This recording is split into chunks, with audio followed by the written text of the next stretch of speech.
Coming up on Mountain News this morning, a group of volunteers helped clean up a body of water here in eastern Kentucky, helping preserve the beauty of our region. And a group of kids take part in the first ever outdoor youth camp in one eastern Kentucky county, having fun and learning while enjoying nature. Dedicated to eastern and southern Kentucky, this is WYMT Mountain News this morning.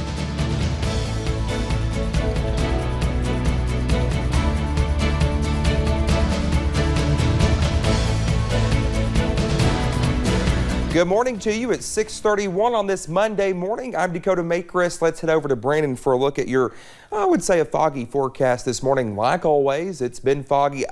Brandon, Cameron and I were talking. I said, we need to just take a tab of when the fog started. Listen. And then when, and just have those numbers. And he's like, all right, we'll do it. Yeah. So. Tell him good luck because it basically started last year, or early in the year. Yeah. So it's been probably, I would say out of the last 365 days, I'd probably say at least 300 of those have been foggy in the morning. That's just a rough guesstimate here from me. But this morning we are foggy once again, at least in spots. Let's take a look outside the WYMT studios in Hazard where we are fogged in here at 6:32. So continue to be careful out there. Drove through parts of Knott, Letcher, and Perry counties and had fog almost the entire way to work this morning. A little cool out there in spots. 55 in Jonesville, 64 Jackson and in Monticello. Breakfast forecast not too bad this morning. It's going to be a fairly nice forecast out there. As you see, temperatures stay pretty close to that 60-degree range there until about 8 o'clock, and then they'll slowly start to climb. And then as we head deeper into the day, up to 80, and then back down into the 60s as we head into the nighttime hours tonight. Dakota? All right, Brendan, thank you. Well, it is no secret Kentuckians know how to come together when times get tough, but one eastern Kentucky community showed support for one of its own in a big way. 13-year-old Camden Cook was diagnosed with acute myeloid leukemia in August, and after hearing the news, his grandmother wanted to put together an event to show support and fundraise for his medical treatments. The Riding for My Hero Cam Strong ATV charity ride was held Saturday in Letcher County. All my family and friends, all these people here today showing up for my grandbaby it's amazing, and it's really touched my heart. Now, all of the food, t-shirts, and advertisements for the event have been donated in Camden's honor. Camden's grandmother, Tammy Williams, says this event could not have been possible without the help from those generous donors. This past Friday, devastating floodwaters overtook downtown Winchester. RS Guitar Works was one of the businesses that was filled with more than 3 feet of water. Now the owners are just trying to pick up the pieces. Allie Blake was there to see the aftermath. A phone call at 10:18 from the Winchester Police Department asking if I was the owner of RS Guitar Works and informing me that there was 3 foot of water in our building. Roy then went to pick up his partner Scott, and they tried to enter the flooded building. They quickly realized it wasn't the best idea. So we were waist deep in water for at least 2.5 hours, just trying to see if there was anything that we could do. Obviously there wasn't anything at all we could do. So. Once the sun came up, they were back to pick up the pieces, meeting with local officials and insurance agents, just trying to figure out how to function again. Well, the first thing that hit us was the smell. It just literally took your breath away. There was a lot of chemicals.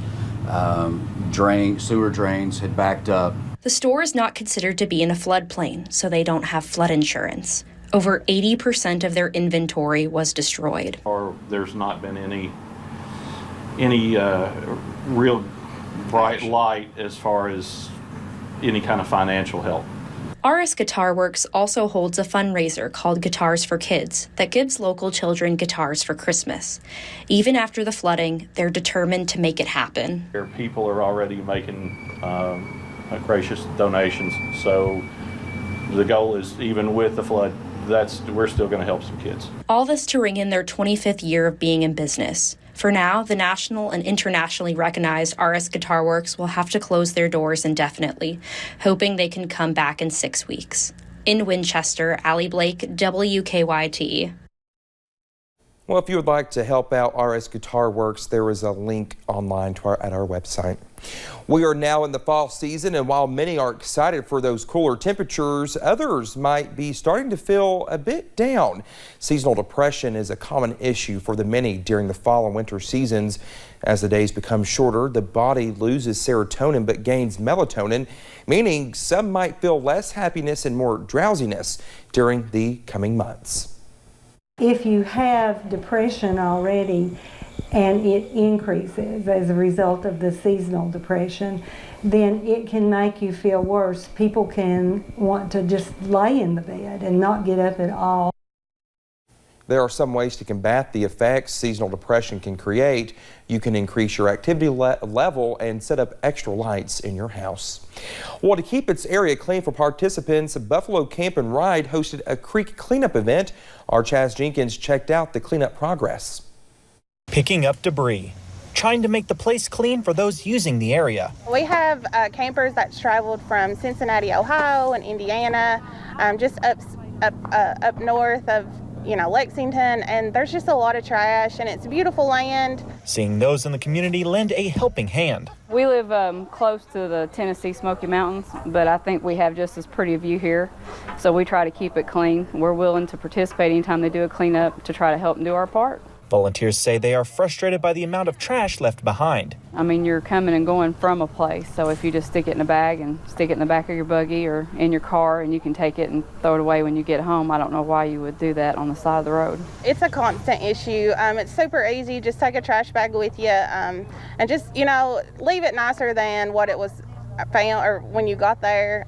If you pack it in, take it out. Thankful to everyone who came out helping in the cleanup. We have a great community here. We have a lot of just neighbors that's helping. Our campground is pretty much full this weekend of people that's just wanting to help. So you can tell that there's, interest and people are passionate and they want it to be clean. Keeping the Eastern Kentucky region clean.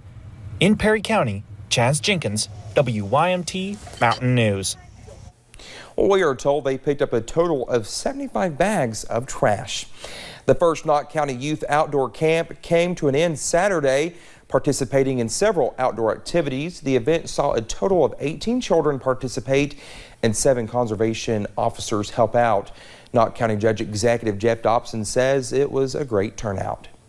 The entire camp through the Hunter's Education course that Mr. Jack Lee provided for us, and all 18 of them was very successful and passed the class and earned their Hunter's Education certificate. Now the Judge Executive says they plan to make it an annual event and are looking forward to making it next year's bigger and better. One city street in Pike County was packed with arts, crafts, and everything in between.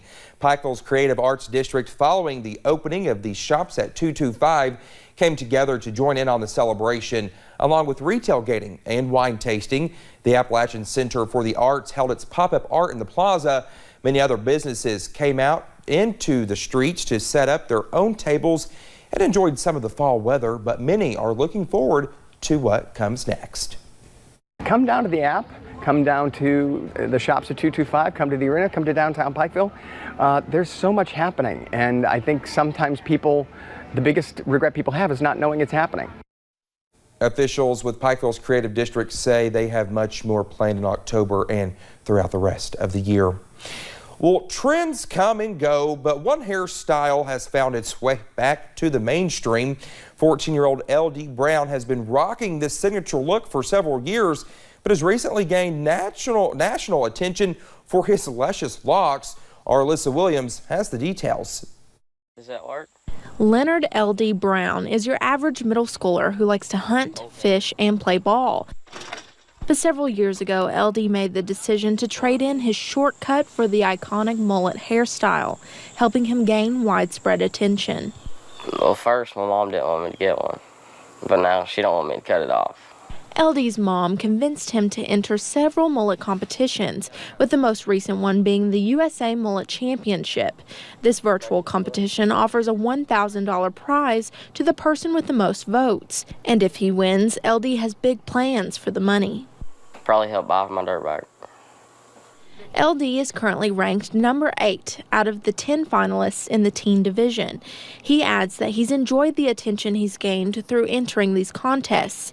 He's even inspired his friends to get mullets in the process. Yeah, now they all got mullets. LD says he hopes winning the USA Mullet Championship will help him in starting up his YouTube career, showing everyone how to rock the timeless, business in the front, party in the back hairdo. In Knox County, Alyssa Williams, WYMT Mountain News. I think I might grow out a mullet. To help LD win the USA Mullet Championship, you can vote for him at mulletchamp.com.